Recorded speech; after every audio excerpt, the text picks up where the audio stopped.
Good morning all the students. Welcome again in my channel, that is More English. And now we are meeting again through this video to discuss one of the topics in the grammar section. Before that, I am going to just express my vote of thanks on behalf of my students, that they are giving me lot of, we can say, comments and likes and views on one hand, and they are choosing my channel to get more English. Okay, more than 20,000 views are there now, and it is good thing on the part of the teacher like me, that in just 4-5 months I have a place, a little bit a place I have created in your mind, which is good thing for me and which can increase my confidence, and again I can give you more and more interesting topics in English. Okay, so today we are going to see one of the important topics in grammar section, and that is as soon as. As you know that we have to make a number of things, number of activities, number of, we can say, what we say, the things to arrange the sentences according to the instructions. Just like the calculations are there in the in mathematics, likewise we are going to do some things here, especially when we try our level best to solve the sentences or the problems in transformative grammar or the transformation topics. For example, direct indirect, or degrees, or voice, or you can say the sentences you have to change from as soon as to no sooner than, or from no sooner than to hardly had or hardly when. We have to do many more activities. So one of the activities we are going to see here in this video, and that is as soon as.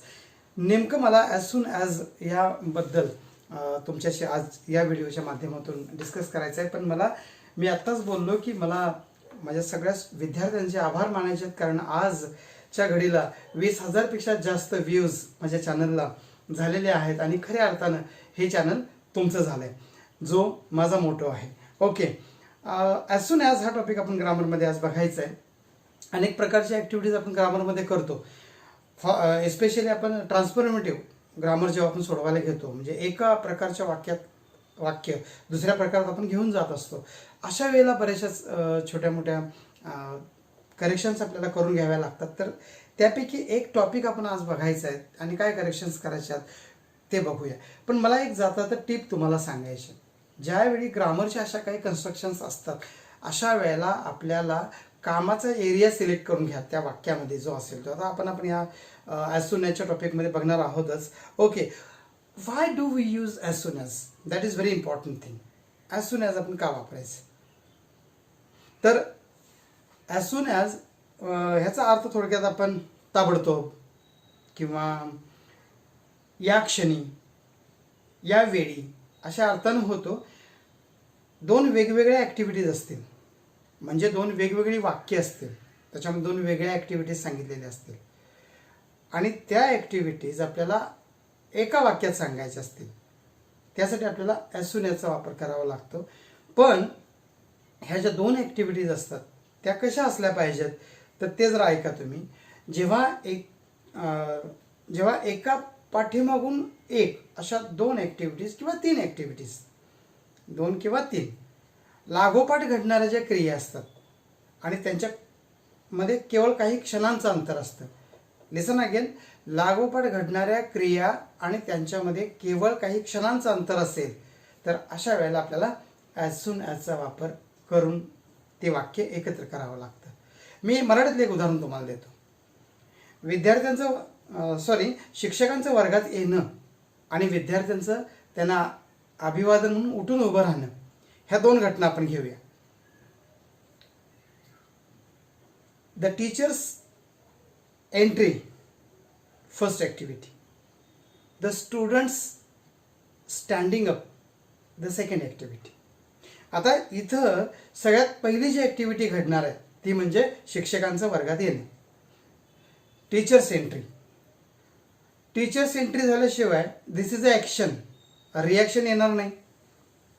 So teachers entry is the first activity and students greeting by standing up is the second activity. आपल्याकडे असं होत नाही शिक्षक यायच्या आधीच विद्यार्थी उठून उभे राहिलेत, असं होत नाही. म्हणजे पहिली ॲक्टिव्हिटी काय आहे, शिक्षकांचं वर्गात येणं. दुसरी ॲक्टिव्हिटी विद्यार्थ्यांनी उठून उभं राहणं. ह्या दोन ॲक्टिव्हिटीज एकाच वाक्यात आपल्याला सांगायच्या असतील तर ते मराठीत आपण कसं सांगणार, जेव्हा शिक्षक वर्गात आले तेव्हा विद्यार्थी उठून उभे राहिले. म्हणजेच इंग्लिशमध्ये when the teacher entered into the class the students stood up. आणि as soon as the teacher entered the class the students stood up. when आपण काढून टाकला. आता ह्या as soon as नी आपण वाक्य एक केलं, दोन वाक्याशी एक वाक्य आपण करून दाखवलं. याला सिंथेसिस ऑफ सेंटेन्स असं म्हणतात इंग्लिशमध्ये. ह्याच्या बरोबर अपोजिट जे असतं ते ॲनालिसिस ऑफ सेंटेन्स. नाव आपण बोर्डकडे जाऊ आणि some activities I have written here, especially the rules I have written here. Yes, the first rule is this, write as soon as at the beginning. म्हणजे आता दोन ज्या ॲक्टिव्हिटीज आहेत, दोनपैकी पहिली ॲक्टिव्हिटी जी आहे म्हणजे काय, लागोपाठ घडणाऱ्या घटना यांच्यामध्ये पहिली जी घटना घडणार आहे ती. मी तुम्हाला आणखी एक उदाहरण देतो. क्रिकेटची मॅच आपण बघत असतो, अंपायर जेव्हा असं करतो त्यावेळी तिथला बॅट्समन निघून जातो. की असं होतं, अंपायरने असं करायच्या आधीच कधी बॅट्समन निघून गेलाय का, नाही गेलाय. म्हणजे पहिली ॲक्टिव्हिटी कुठली, the umpire is going to raise the finger first. This is the first activity. Then the batsman has to leave the crease. त्यानंतर त्या बॅट्समॅनला तिथून जावं लागतं.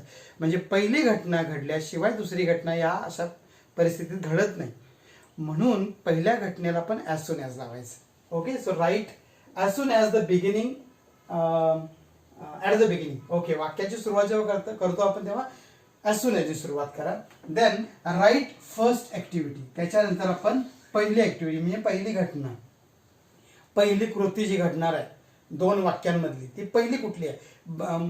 काही वेळेला काय होतं की दुसरी घटना वाक्य देताना पहिल्यांदा देतात आणि पहिली घटना नंतर देतात. अशा वेळेला विद्यार्थी कन्फ्यूज होऊ शकतात.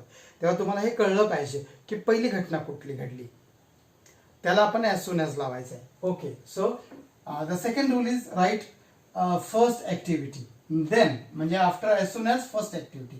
Third is this give comma.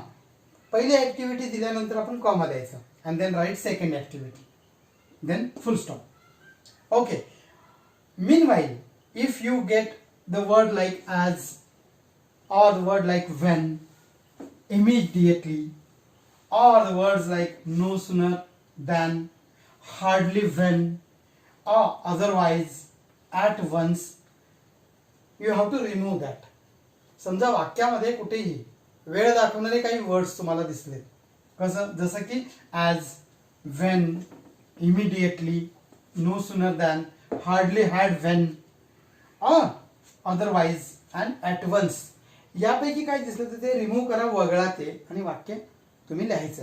Okay, तर आपण आता दोन वाक्य घ्यायचे आणि आपण बघूया. मी इथे एक सूत्र लिहून ठेवलंय, at first as soon as, then first activity, afterwards comma, then second activity and full stop. Okay, आपण जरा सेंटेन्सकडे जाऊया. Okay, now come to this sentence. The first sentence, the lecture was over, or you can say the class was over. Okay, the second is the teacher came out of the class. These are the two sentences, and if you want to join this sentence by using as soon as, what is the first activity? Just to see which activity happens first, and then you have to decide to which activity you have to attach, you have to join as soon as.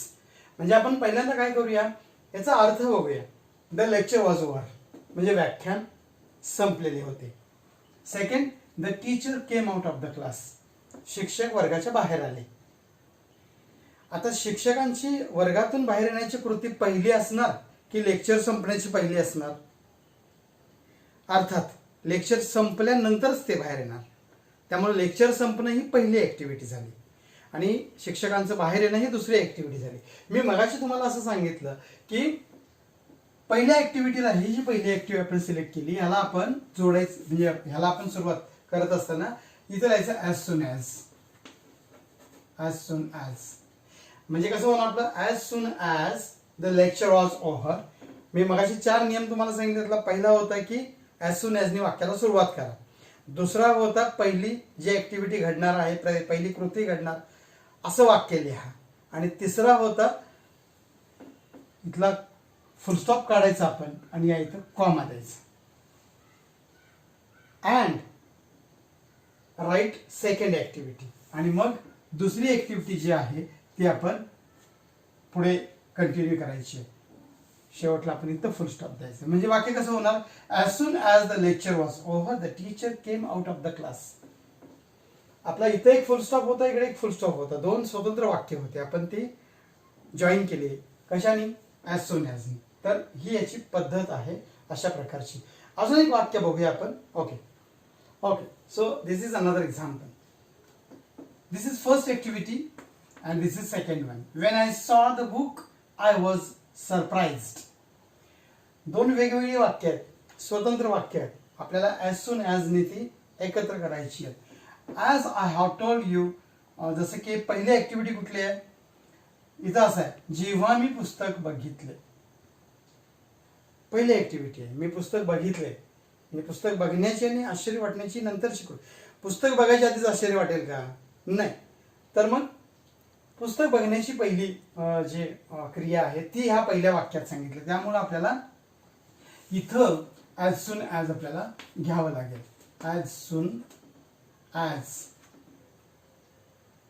मी मगाशी असं सांगितलं होतं की when, at once, otherwise, no sooner than, hardly had, when, as यासारखे word झाले असले तर ते काढा म्हणून सांगितलं. आपल्याला हे काढून टाकावं लागेल.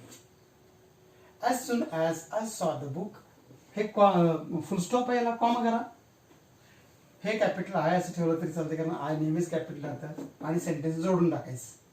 As soon as this should be dot. Okay. As soon as I saw the book I was surprised.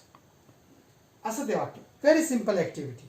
आणि जर का तुम्हाला, आता मी अजून काही व्हिडिओज बनवणार आहे, जर का तुम्हाला ॲज सून ॲजचं वाक्य आलं आणि त्याच्यामध्ये नो सूनर वापरायचं असेल तर त्यासाठीचं वेगळ्या व्हिडिओमध्ये तुम्हाला बघायला मिळेल ते. ओके. काही वेळेला आपल्याला हार्डली व्हॅन वापरायला सांगतात, काही वेळेला स्केअर्सली व्हॅन वापरायला सांगतात. तर ते आपण त्या वेळेला बघूया. Now you just focus how to add as soon as, how to use it. ह्याचा फक्त स्टडी करा तुम्ही. ओके. 2 गोष्टी फार महत्त्वाच्या आहेत आणि त्या म्हणजे पहिली ऍक्टिव्हिटी तुम्हाला समजणं फार गरजेचं आहे त्या वाक्यातली. इथं बघा आता सेकंड ऍक्टिव्हिटी, सेकंड एक्झाम्पल बघूया आपण. The study started and I realized the task was heavy. एकच वाक्य दिलं इथं, 2 वेगवेगळी वाक्य दिलेली नाही. But this is a connector, this is a conjunction. And हा कनेक्टर इथला आपण वापरलाय आणि त्यामुळे हे वाक्य जे आहे हे कॉम्पाऊंड सेंटेन्स ज्याला म्हणतो आपण मराठीमध्ये, त्याला आपण संयुक्त वाक्य असं म्हणतो. हे कॉम्पाऊंड सेंटेन्स आहे. आपल्याला 2 ऍक्टिव्हिटीज बघूया. कॉम्पाऊंड सेंटेन्स मध्ये कसं असतं की 2 वेगवेगळी स्वतंत्र वाक्य अँड, बट, येट यासारख्या कनेक्टरनी जोडलेली असतात. इथं 2 स्वतंत्र वाक्य आहेत. द स्टडी स्टार्टेड, अभ्यासाला सुरुवात झाली किंवा अभ्यासाला सुरुवात केली, हे पहिली ऍक्टिव्हिटी आपण म्हणूया. I realised the task was heavy.